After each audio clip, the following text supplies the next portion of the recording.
อดในเวียงเก่าเนาะมันเป็นยังไงเป็นผู้เวียงเก่าทั้งในเข้าไปผ่านซ่องไปแล้วบ่ทันหอด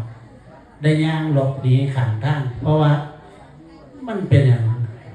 จังใดจังใดอย่างหนีไปนั่งข้างทางคือจิตของพ่อมันเริ่มกันจิตเริ่มโยเริ่มดิ่งเริ่มเข้าไปทั้งใดแล้วเอาละที่นี่กันจิตเริ่มนิ่งเดี๋ยวมันสิร่วมเป็นว่าจิตมันสิร่วมมันสิล่ม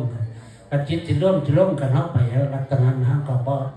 เข้าก็ออกจากใจมันเข้าไปกันมันร่วมมันไปเด้มันบ่อยู่เด้พูดเด้เข้าไปหาพุ่มจังใดก็ว่าไปเด้ขึ้นอยู่นี่บ่ต้องด่าเด้มันสิทิ้งธาตุทิ้งขันธ์เด้เคยนั่นบ่นั่งสมาธิด้วยกันมันร่วมกันมันก็ถึงเวลามากมันเต็มเปี่ยมแล้วจิตมันบ่ไปจังใดน่ะมันก็จะมันสิโดนอาการมันสิเริ่มแล้วคันผู้ใดภาวนาไปถึงกันนั้นได้มันสิฮู้จักในกับของเนาะนะครับก็เห็นคือจังเขาสวดมนต์สาธยายตั้งสวดไปมันสิหยุดจิ๊บเลยเด้มันบ่ไปหรอกมันบ่ไปมันหยุดเนี่ยก็ถือว่าจิตเฮาเริ่มอาการแล้วเพิ่นถือว่ามันเริ่มมีสมาธิเกิดขึ้นแก่กาละลงไปถึงอัปปนาสมาธินี่ก็เบิดเนี่ยทิ้งขาดก็บ่มี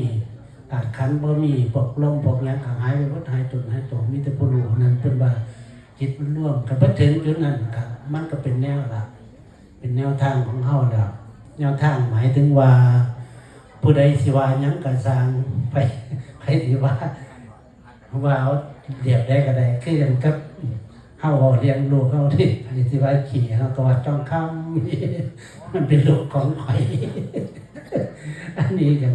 ไปสิว่าหยังก็สร้างเจ้าบ่เรียนศาสนาไสก็เจ้าสิเว้าไปตั้งใดเรื่องของเจ้าแต่ว่าของข่อยคือของข่อยเนี่ยมันเป็นจังจิตมันดีไปเพราะนั้นเฮามา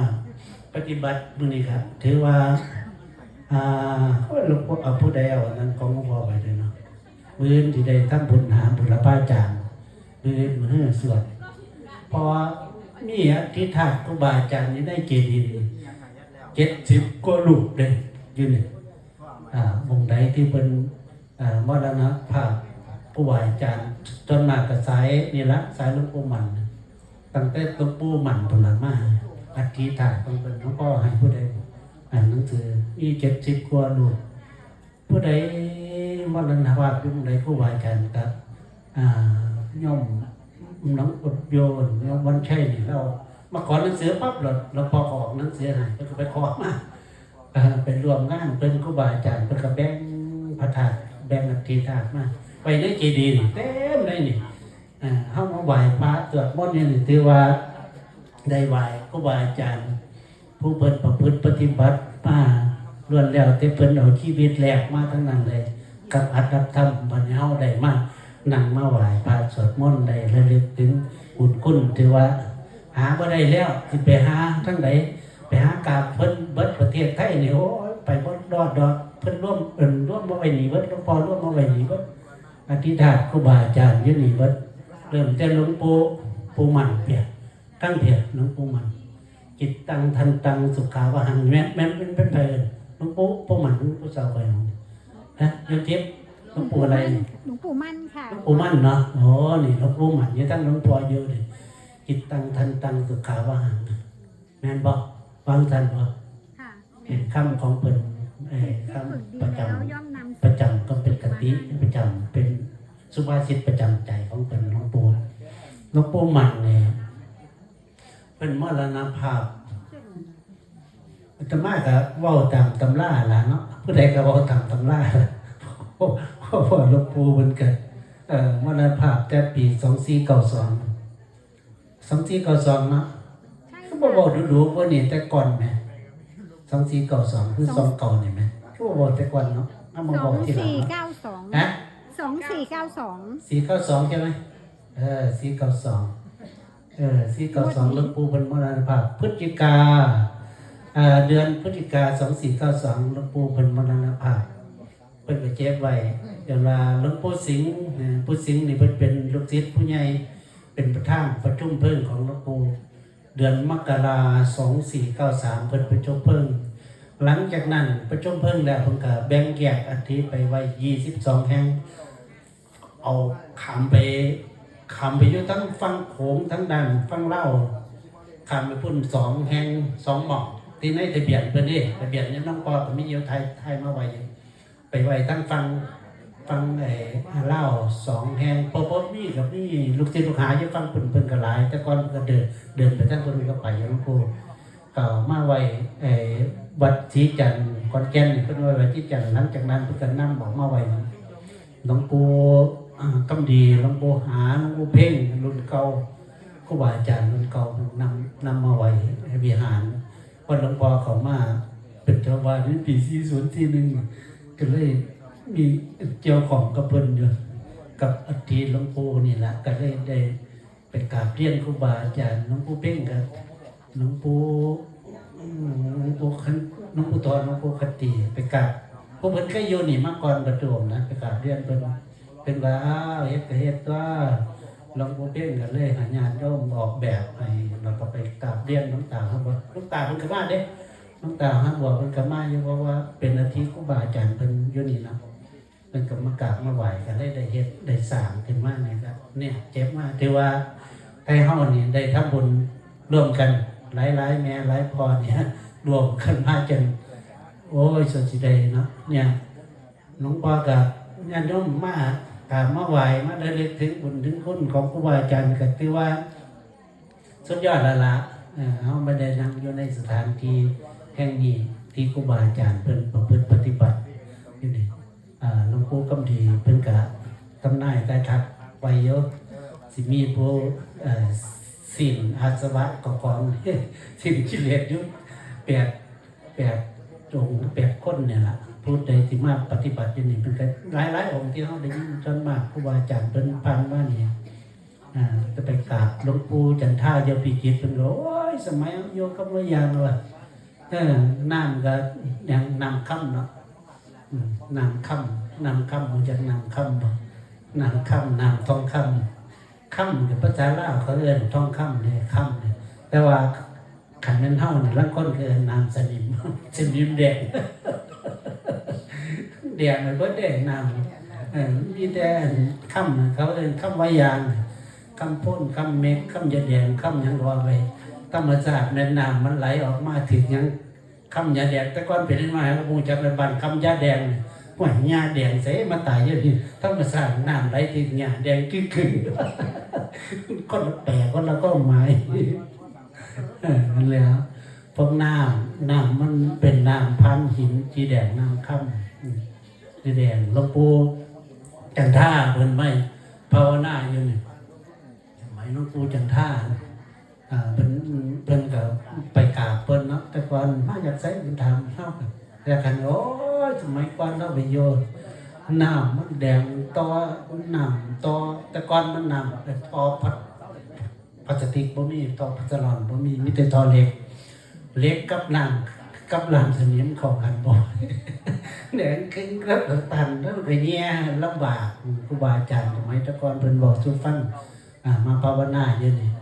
หมายหลวงปู่คำดีเข้ามาหลวงปู่กติบ่แล้วนะเอาอีกจะได้เพราะว่าหลวงปู่คำดีนี่เพิ่นออกมาวิเวกนี่เพิ่นมาหายาคือหลวงปู่สิงห์ยายพิงนี่ยายพิงปู่สิงห์พ่อแม่ของหลวงปู่สวยหลวงปู่ทิริเนี่ยหลวงตาทิริปู่สิมาเทศเป็นมานำสายญาติใจตั้งเพิ่นมาอยู่นี่เพิ่นเข้ามานี่พ่อเป็นหยังอันนี้สงฆ์ของเก่าเพิ่นเฮ็ดมาไว้หลายภพหลายชาติเพิ่นเต็มเปี่ยมแล้วนะเป็นหยังอันที่ยังของเพิ่นก็เป็นประธานเพิ่นของเฮาได้กราบได้ไหว้นำเพิ่นละไว้เฮาก็ถือว่าเฮาก็ได้ถือว่าร่วมรุ่นก็ได้เนาะคือภพนี่มันรวมรุ่น รวมศาสตร์เดียวกันคือสมัยครั้งพุทธกาลครั้งกลางพระพุทธองค์ไปเพิ่นไปหาเพิ่นไปกราบไปไหว้หรือเห็นสิก็ได้เป็นพระอริยะแล้วนะแต่ว่า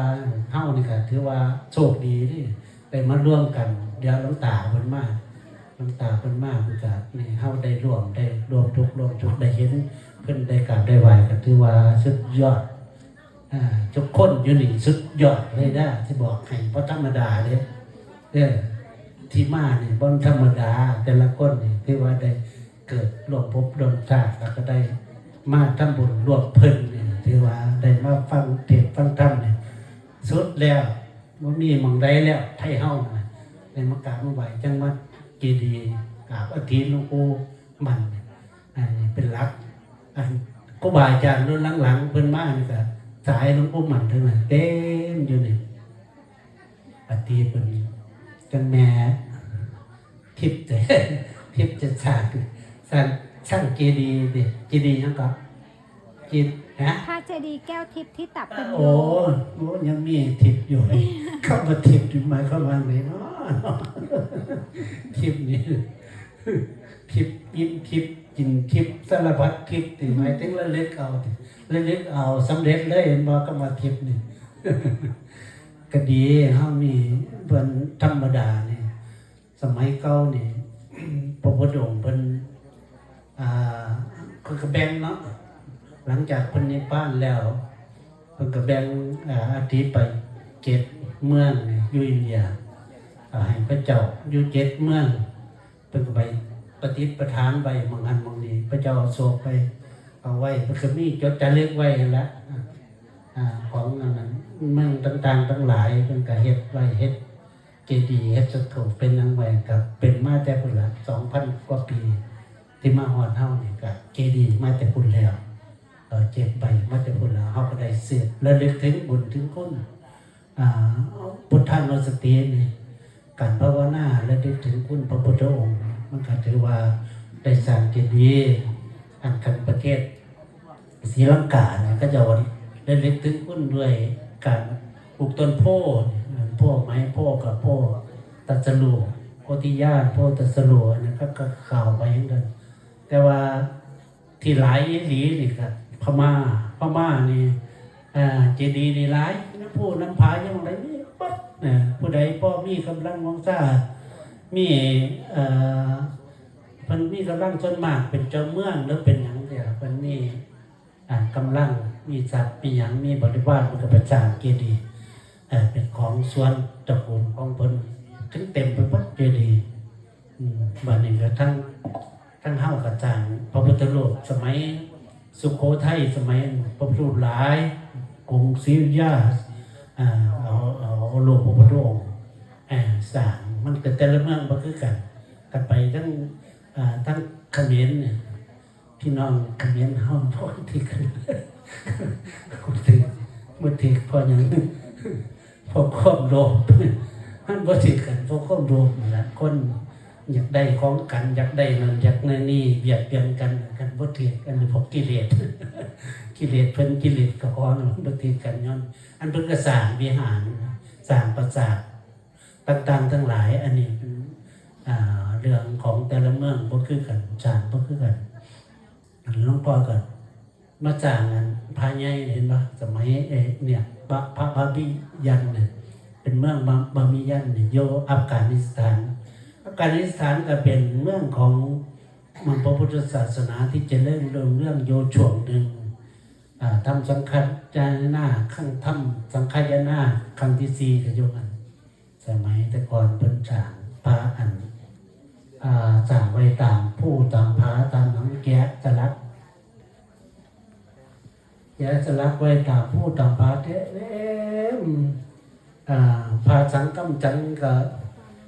ไปเที่ยวไปยังเพื่อจดจารึกไว้ในเรื่องมุจังพาสังกัมจังพาเสบียนจังสมัยแต่ก่อน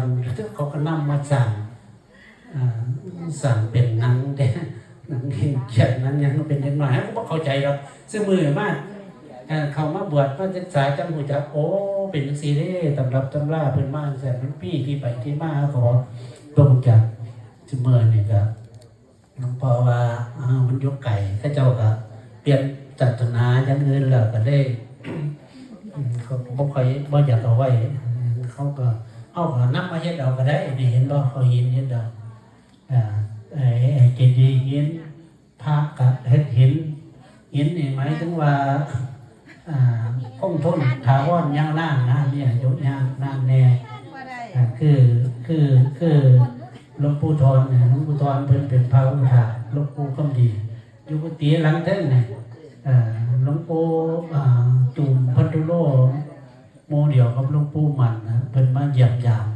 กันเป็นคุยกันเลี้ยงหินเนี่ยเลี้ยงหินความนัดหนึ่งความคิดใจหลวงปู่ทอนกันจนโยมาจนว่าเป็นอยู่ในป่ากาศสาวบามาตลอดแต่ก่อนเป็นกว่าจะไปอยู่ก็ย้อนหินนี่แหละหลวงพ่อก็มีก็เล่นๆไปหลายอย่างนะเอามาเห็ดหินนี่ว่ามันจังหลวงปู่เหมือนเพ่งเป็นออกแบบให้ลูกศิษย์ออกแบบให้จีดีเป็นกระดิปูนธรรมดากับยันเป็นน้อยหลวงปู่ ผมไปเที่ยวไปกับนักสัมปการทั้งอินเดียนะไปกับที่ซัมเบ้ไปทั้งได้เห็นเสาพระเจ้าอโศกกันยังเอาตั้งเยอะดีๆพันกว่าปีมาแล้วกันยังดีๆอยู่เกือบ2,000 ปี1,600 1,700พระเจ้าอโศกเฮ็ดมาหินน่ะที่มันเฮ็ดไปจดจารึกไว้ยังดีๆอยู่เนาะก็เลยเอาความคิดตัวนี้มาคุยอากาศเรียนผู้เพ่งเหมือนว่าคนอยากได้หินก็เฮ็ดเอาไปหาว่าก็เลยได้ไปเฮ็ดไปทำไปมาวัดเพิ่นกันได้ไปเฮ็ดให้เพิ่นอีกได้ไปหาหินให้เพิ่นอีกหินมันคือมันนักแน่นมันอยู่ได้ทนนานนะมีครับกราบหมายถึงว่าจังได